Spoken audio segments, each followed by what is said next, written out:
Hey everyone, welcome back to our channel. Today, let us journey together on how to use Bing Chat as an Italian translator. So, let's get started. First, open your browser and type bing.com. And if you haven't logged in yet, I recommend doing so before we proceed. Imagine easily translating Italian text into English using Bing Chat. Just insert your Italian text and say, "Translate this in English." Then hit enter.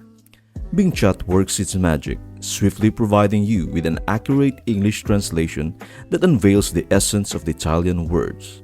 But our linguistic exploration doesn't stop there. If your curiosity leads you to seek the Italian translation of an English phrase, the process remains consistently elegant. Just as before, start with "Translate this to Italian," followed by your English text.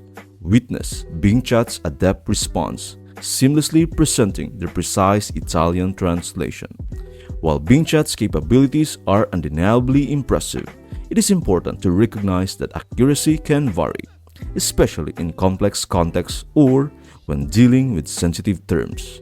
Considering a second opinion for important matters is always a choice. Thanks for tuning in today. Now you're ready to explore Italian with the help of Bing Chat. I hope this video helps you out and see you in the next video.